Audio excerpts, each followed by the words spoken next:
Voici les noms des fils d'Israël venus en Égypte avec Jacob et la famille de chacun d'eux. Ruben, Siméon, Lévi, Juda, Issachar, Zabulon, Benjamin, Dan, Nephtali, Gad et Azer. Les personnes issues de Jacob étaient au nombre de 70 en tout. Joseph était alors en Égypte. Joseph mourut, ainsi que tous ses frères et toute cette génération-là. Les enfants d'Israël furent féconds et multiplièrent, ils s'accrurent et devinrent de plus en plus puissants.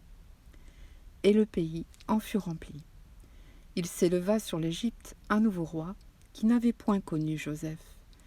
Il dit à son peuple : Voilà les enfants d'Israël qui forment un peuple plus nombreux et plus puissant que nous.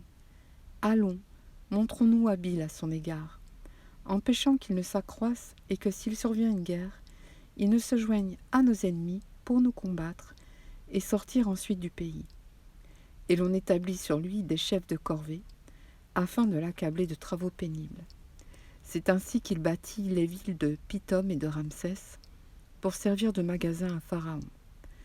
Mais plus on l'accablait, plus il multipliait et s'accroissait, et l'on prit en aversion les enfants d'Israël. Alors, les Égyptiens réduisirent les enfants d'Israël à une dure servitude. Ils leur rendirent la vie amère par de rudes travaux en argile et en briques, et par tous les ouvrages des champs, et c'était avec cruauté qu'ils leur imposaient toutes ces charges. Le roi d'Égypte parla aussi aux sages-femmes des Hébreux nommées l'une Shifra et l'autre Pua. Il leur dit : Quand vous accoucherez les femmes des Hébreux, et que vous les verrez sur les sièges, si c'est un garçon, faites-le mourir.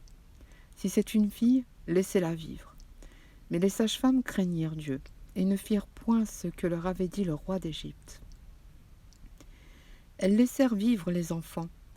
Le roi d'Égypte appela les sages-femmes et leur dit : Pourquoi avez-vous agi ainsi et avez-vous laissé vivre les enfants ? Les sages-femmes répondirent à Pharaon : C'est que les femmes des Hébreux ne sont pas comme les Égyptiennes. Elles sont vigoureuses et elles accouchent avant l'arrivée de la sage-femme. Dieu fit du bien aux sages-femmes, et le peuple multiplia et devint très nombreux.